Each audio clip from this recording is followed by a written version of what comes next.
back and thank you so much for staying with us. Well, you know that at the center of every of life's venture, be it business or relationship, is the ability to communicate effectively. So my next task on this show today is to have a discussion with my guest who will take us through on the topic developing effective communication and presentation skills for life and business. Let's welcome my guest. She's a lawyer, a life coach, and a certified communications expert, Barrister Mebaka Yanabo. Good morning. Good morning. Thank you for having me. It's a pleasure. Welcome. Thank you. So, what is the need for us to, be able to develop a sound communication skills to first make our audience understand us and then to succeed in business? So, first of all, I'd like to say that communication is a lifeline of every relationship.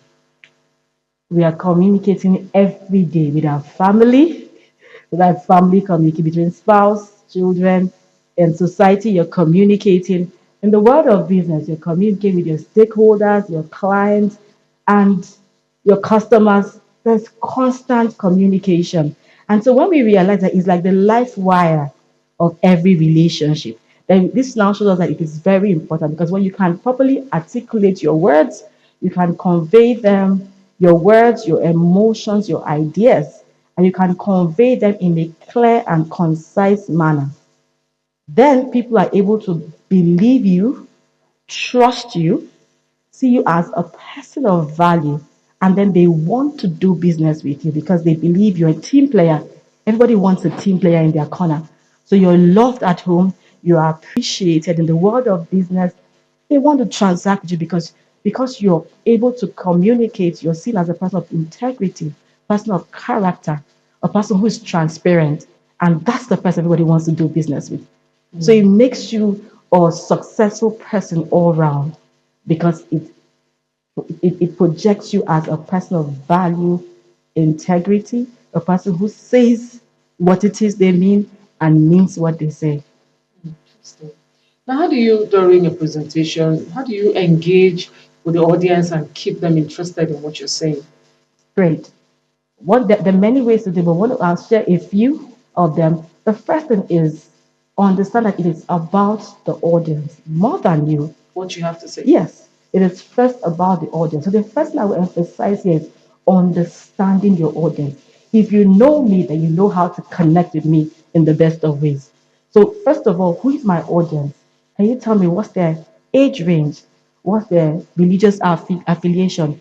What are their cultural biases? What are their professional education qualification? Because what is even the age range, because how you communicate to children, remember how you Very communicate to different. adults, absolutely different. How you communicate to professors in academia, somehow you communicate to market women, but you're communicating all around. That you have a message you want to transmit to each of these audiences. So when you know who you're communicating to, you know the language to use, you know the terminologies to be able to describe, but even the channels to use to drive home your message. Your illustrations are more appropriate. Even the language. Do you use English? Would a local language vernacular be better to reach this? Because the idea is to send your message across and they understand you enough to give you the desired feedback. So if your message is lost in the process, you have not communicated. You wasted resources, wasted energy, wasted time, and maybe even frustrated your audience because they are wondering what is going on here. So if we want to achieve it, so then we might as well start from the very beginning. So who's my audience? And then that helps me know, like I said, the right illustrations. Do I need visual? If you're dealing with kids, visual aids. Even for adults, you might need graphs, you might need charts, you might need pictures to just help you convey this message properly. So an understanding of your audience is critical, and then that now drives your methods, your channels, your language, and even understanding the essence of the communication. Still trying to convey your messages. Does body language or maybe your tone of voice, does it play any role? Oh, it plays a large role. Let's start from body language. What is body language, for example? It starts with even your eyes, eye contact, like they say now. So usually it's like, okay, don't stare at one person. So what you do tactically is you shift your gaze From person strategically. to person. Yeah. So it makes everyone feel seen, feel heard, and feel understood. Now, your gestures are part of body language. You don't throw your hands up and down. No, no, no, no, no. But you use your hands to probably describe or lay emphasis on certain points. Now, for example, I come with a smile. It tells you, oh, this person looks warm. I can talk to her. She's approachable. When you come looking very stern, and the audience feeds off your energy. This is still speaking to body language, how it affects communication, right? Now, how about tone? So your tone should speak to the message you're trying to convey and the environment, the atmosphere. If it's a funeral, you naturally be sober and calm. Yes. If it's a party, let's go there. You get it. Now, also, is it a formal community? Am I speaking to my superior? Who am I speaking to? So your tone will also reflect that. Am I speaking to my peers? So you see, so even your tone speaks to your tone will vary based on who you're speaking to and the situation, right? And the thing about your tone also, it's also that it will be very boring if you use one tone throughout a conversation. So now you want to emphasize something, you go, so let's go there. That's excitement, ginger. So you need to vary your tone at different times to keep your audience glued to you. So there are ways that your body language and your tone impact on your message delivery. Still on the audience. You said it was about them in the first place. Absolutely. So how Absolutely. do you ever employ like charm, appeal, logic to reach to your audience? Absolutely. Like you already said, it's still about the audience. So who am I speaking to? There's some audiences that you have to, for example, yes, talking Considering the about, different situations. yes, absolutely. So for example, but knowing that the crux of it all is connection to the audience. So for some audience might be a story that tries to show some form of connectedness. If I can situate myself in what you're saying to me, most likely I'll listen to you. If I can see how what you're saying, so you need to trigger my interest in what you're saying. And how do you do that? Maybe a story, start with a story. You could use, for logic, for example, you could use data, statistics. If you tell me, for example, we have a high prevalence of malaria in Nigeria. It's high. What does that mean? You tell me in 2024, we had 5 children die every month from malaria. But now in 2025, guess what? We have 50 children dying every month. That's it creates an Alarming. alarm. Yes. So parents are wondering, what do we do?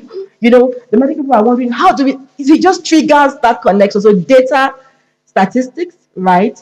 And then also, if you're speaking to a highly academic audience, be able to establish credibility. What is your source? Where did you get this information from? I'm quoting from XYZ publication.